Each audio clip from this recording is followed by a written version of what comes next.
እናቴ የኔን ስም እንዳይጠራ እጇን አፏ ላይ በማድረግ አስጠነቀቀች። እኔ ትኩረቴን ቲቪ ላይ የሆነ አስመስዬ ንግግራቸውን ማዳመጥ ጀመርኩ። የእናቴ ልጅ ክፍል 2 ይህን ብዬ ነበር ያቆምኩት። ዛሬም እንደሚከተለው ክፍል 3ን ይዤላችሁ መጥቻለሁ። እስከ ቪዲዮ ፍጻሜ አብራችሁ እንድትሆኑ በትህትና ተጋብዛችኋል።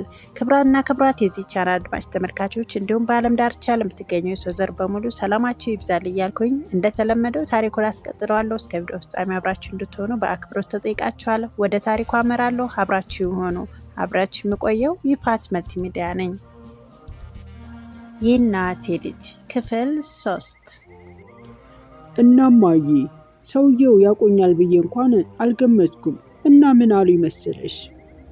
ከእናንተ ቤት እኮ በግማሽ ያንሳል። ይኸው በአንድ ጊዜ ሀብታም አደረኳት አሉኝ ብሎ ፈገግታው ይብስ ጨመረ። እናቴ ዝም በለው ባክህ፣ እሱ ለሷ ብሎ አይደለም፣ ደላላ ለራሱ ጥቅም ነው የሚሰራው አለችና እናቴ ቡናዋን መቅዳት ጀመረች። እሱስማ ባለፈው የማማ ሸዋረገድን ልጅ አይቼው ነበር። የሆነች ሱቅ ከፍተውለት የራሱን ስራ ነው የሚሰራው። በዛ ላይ የቤት መኪና ገዝቷል። አይገርምሽም? አላት። እናቴ መልስ ሳትሰጠው የቀዳችውን ቡና ማማሰል ጀመረች። ቀስ ብዬ ወደ አቤል ስመለከት እየተቁነጠነጠ ነው። እንዴ ይሄ ነገር ምንድን ነው? የአቤል ፍላጎት አሳሰበኝ። ከመቼ ትልቅ ሰው ሆኖ ነው ስለ ቤት ሽያጭ የሚያወራው?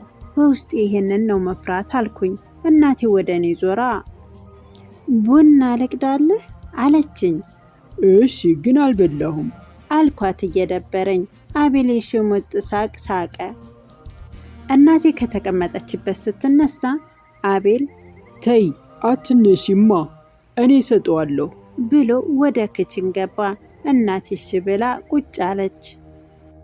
አቤል ወዲያው ነው የተመለሰው።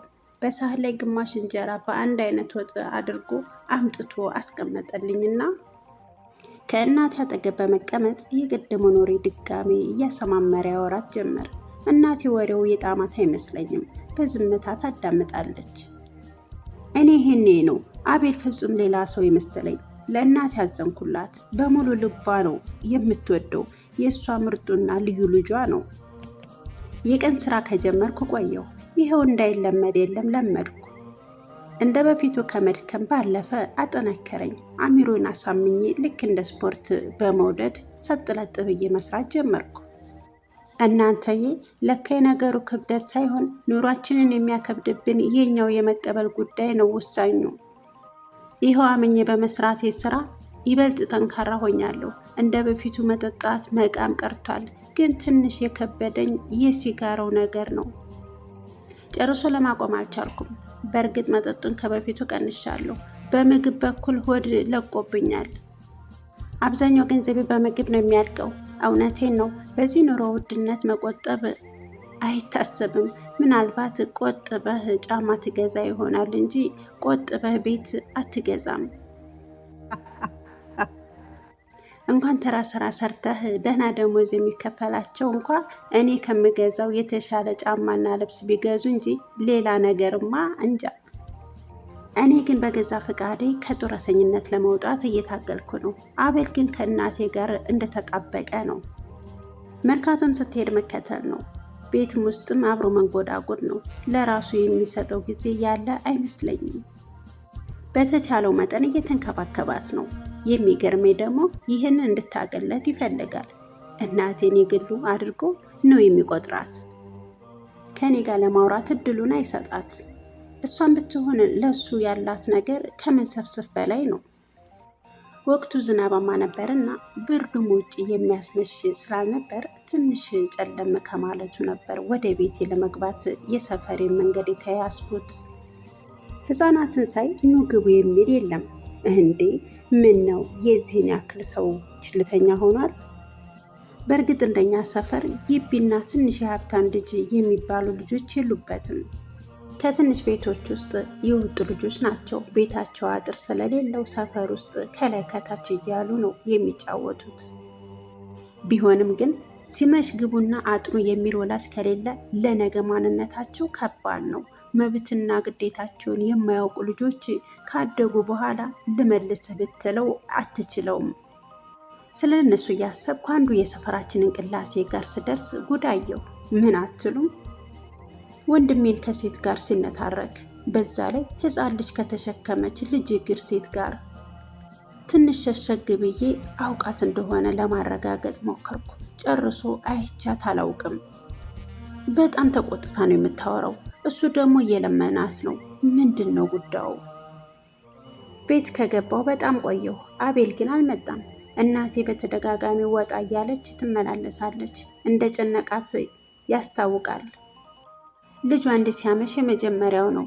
እኔ ብሆን ባድርም ግድ የላት። የኔ ነገር ድሮ ነው ያበቃለት።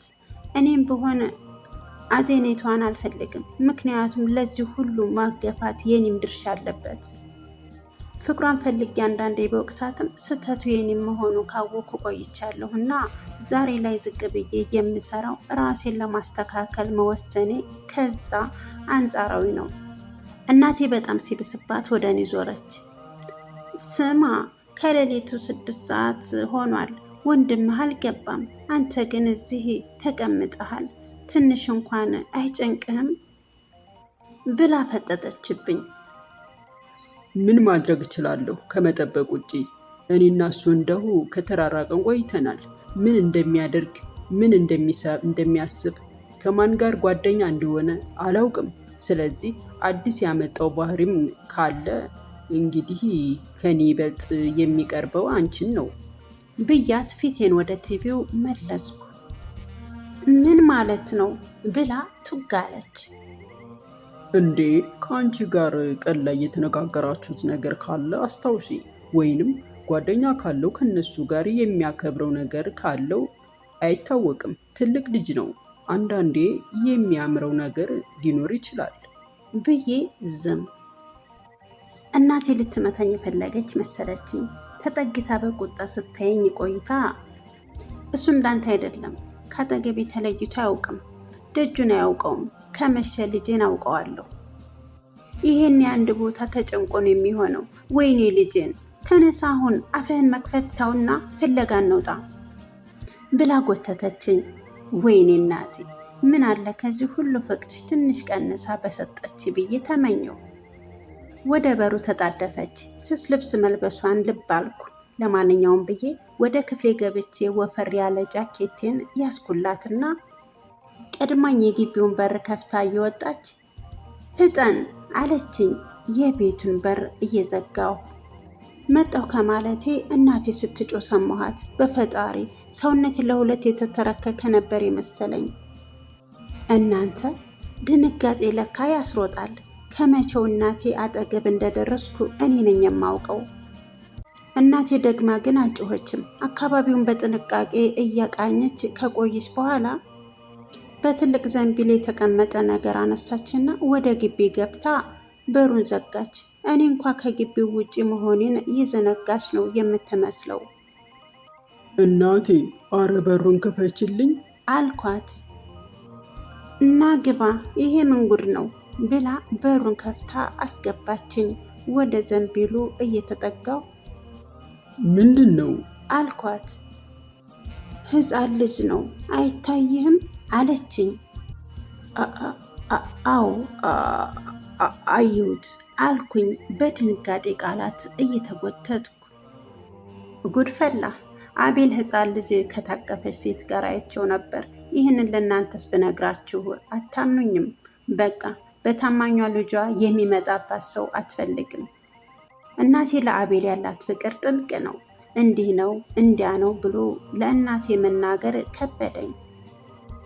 ይቀጥላል። ክብራትና ክብራን የእናቴ ልጅ ክፍል 3 ይህንን ይመስል ነበረ። በክፍል 4 እስከምንገናኝ ቸር ሁሉ ይግጠምን እያልኩኝ አብሬያችሁ የነበርኩት ፋትማ ሚዲያ ነበርኩ። በሌላ ፕሮግራም እስከምንገናኝ ቸር ሁሉ ይግጠምን እያልኩ ስንብቴን ከወዲሁ አድርጋለሁ። ሰናይ ጊዜ። እስከ ቪዲዮ ፍጻሜ አብራችሁ ስለነበራችሁ እጅግ አመሰግናለሁ። ባይ ባይ።